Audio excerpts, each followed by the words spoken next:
अब तक हमने देखा लिहाना अपने टीम के साथ 10th फ्लोर के सबसे स्ट्रॉन्गेस्ट मॉन्स्टर को मारने का प्लान बनाती है, पर कुछ देर बाद उन्हें पता चलता है कि उस मॉन्स्टर को किसी ने पहले ही मार दिया। फिर उन पर एक बहुत ही ताकतवर मॉन्स्टर अटैक कर देता है, जिस वजह से वो अलग अलग होकर 11th फ्लोर में पहुंच जाते हैं। विल देखता है कि उसके पास बहुत ही कम मैजिकल आइटम्स बचे हैं, जिससे वो सिर्फ एक दिन ही सरवाइव कर सकता है। दूसरी तरफ हम देखते हैं कि बेस कैंप पर बहुत सारे मॉन्स्टर ने अटैक कर दिया और उसमें से कुछ प्रोफेसर भी मारे जा चुके हैं। उतने में कुछ मॉन्स्टर विल और विग्नेल पर अटैक कर देते हैं, जिससे विग्नेल काफी डर जाता है और चिल्लाने लगता है, पर विल मॉन्स्टर को मारकर विग्नेल को बचा लेता है। क्या इन सब के पीछे किसी इंसान का हाथ है? चलिए आगे देखते हैं। विग्नेल विल से कहता है कि मैं पिछड़ा हुआ हूँ, सिर्फ एक मैं ही हूँ जो 6 साल कंप्लीट करने के बाद भी एकेडमी में पड़ा हुआ है। दूसरे सारे एल्फ टावर में आगे बढ़ चुके हैं। बाकी एल्फ्स मुझे कमजोर और बिना किसी टैलेंट के समझते हैं। उनके लिए मैं एक कलंक से बड़ा कुछ नहीं। ये सब का रिजल्ट सिर्फ एक है और वो है मेरा इल्यूजन मैजिक। इल्यूजन मैजिक का असली मतलब इल्यूजन को फिजिकल फॉर्म देना है, जो कि तुमने ग्रैंड मैजिक फेस्टिवल में देखा होगा।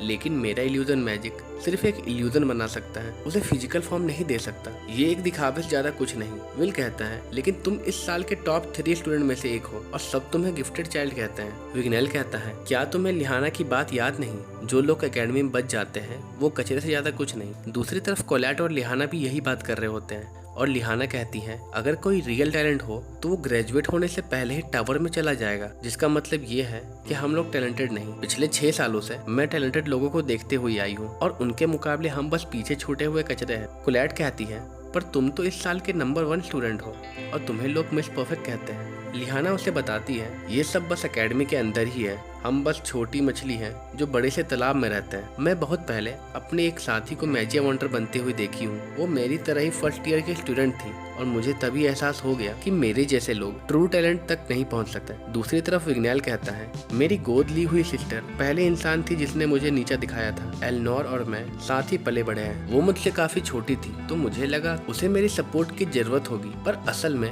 वो एक हाई एल्फ थी और उसका मैजिक काफी स्ट्रॉन्ग था। और जब वो मैजिक वंडर बन गई तब मैं डेली प्रैक्टिस किया ताकि मैं उसके लेवल तक पहुंच सकूं, पर इतने सालों बाद भी मैं कमजोर हूं। विल कहता है मुझे यह पता चल गया कि मुझे ऐसा क्यों लगा था कि हम दोनों एक जैसा हैं। तुम बहुत कमाल के एल्फ हो विग्नेल, और जब तक तुम स्ट्रॉन्ग नहीं बन जाते मैं तुम्हारे शील्ड बनता रहूंगा और हमेशा तुम्हें बचाता रहूंगा। विल और विग्नेल फिर बहुत सारे मॉन्स्टर से लड़ रहे होते हैं और विग्नेल सोचता है कि विल इतने अलग अलग मॉन्स्टर से बैक टू बैक लड़ रहा है, फिर भी वो थक क्यों नहीं रहा? इतना स्टैमिना उसके अंदर कैसे है? तभी विल को कुछ आवाज आती है और वो विग्नेल को बताता है कि डंजन और मॉन्स्टर्स को पैदा कर रहे हैं। उसी वक्त कुछ फायर मॉन्स्टर पैदा हो जाते हैं और उन्हें देखकर विल बताता है कि ये मॉन्स्टर तो बहुत ही बुरी खबर है, ये बहुत ही खतरनाक मॉन्स्टर है और इनके बॉडीज पर फिजिकल अटैक का कोई इफेक्ट नहीं पड़ता। और सबसे बड़ी बात तो ये है कि कमजोर मैजिक का भी इन पर कोई फर्क नहीं पड़ता। तुम्हारा इल्यूजन मैजिक ही इन पर काम करेगा और ये हमारी आखिरी उम्मीद है, इसलिए तुम्हें ही मेरी मदद करनी पड़ेगी। विग्नेल कहता है क्या तुम पागल हो गए हो?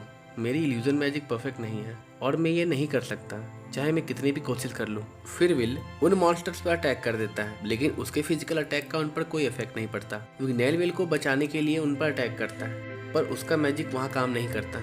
विल हौसला देते हुए उसे कहता है कि तुम ये कर सकते हो विग्नेल, इतनी जल्दी हार मत मानो। तुमने इतने दिनों तक प्रैक्टिस की है और मुझे पता है कि तुम ये कर लोगे। और तभी विग्नेल अपने इल्यूजन मैजिक से उन मॉन्स्टर्स पर हमला कर देता है और इस अटैक से वो मॉन्स्टर हार जाते हैं। फिर विग्नेल विल के सामने झुककर उससे माफी मांगता है और उससे कहता है कि मैंने तुम्हें अपने से नीचा समझा, ये मेरी गलती थी। तुम अच्छे वॉरियर हो और तुम रिस्पेक्ट के लायक हो, मुझे माफ कर दो। कुछ देर बाद विल अपने खून एक मैप पर गिराता है और विग्नेल पूछता है कि तुम ये क्या कर रहे हो। विल उसे बताता है कि ये एक मैप है जो कि खून से एक्टिव होता है और कीकी को सभी के स्मेल से याद है। अब हम सियोन और जूलियस को देखते हैं जिन्होंने अब तक बहुत सारे मॉन्स्टर्स को मार दिया है। तब वहाँ बहुत सारे एविल सेंटिनल आ जाते हैं। सियोन कहता है चलो जूलियस अपने क्लोन्स को बाहर निकालो, मुझे पता है कि तुम उन्हें कंट्रोल तो नहीं कर सकते पर वो इनका ध्यान तो भटका सकते हैं। जूलियस कहता है क्या तुम पागल हो गए हो? यहाँ बहुत सारे एविल सेंटिनल है, हम इनके सामने कुछ नहीं कर सकते। सियोन कहता है मैं यहाँ से नहीं भागने वाला, क्योंकि इनकी वजह से ही मुझे बहुत सारी बेइज्जती झेलने पड़ी थी।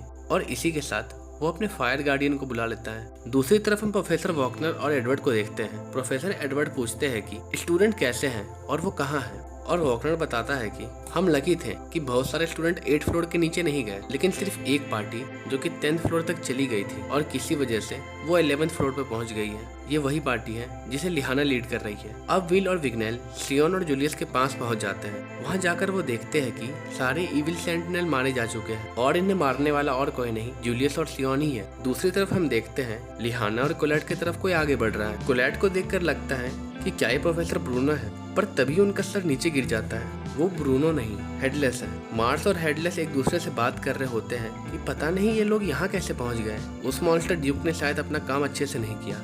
हेडलेस उन दोनों को कहता है कि हम आसमान में बने उस बैरियर को हटाना चाहते हैं और फिर वो उन दोनों पर अटैक कर देता है, पर वहाँ विल उसी वक्त पहुँच जाता है और उन्हें बचा लेता है। सारे टीम मेंबर अब एक जगह आ चुके हैं। हेडलेस उन पर फिर कुछ अटैक करता है, पर विल उन सारे अटैक से उन्हें डिफेंड कर लेता है। मार्स कहता है कि अभी हमारे पास इनसे लड़ने का टाइम नहीं, कुछ लोग आगे बढ़ रहे हैं और हमें उस चीज को लेके यहाँ से निकल जाना चाहिए।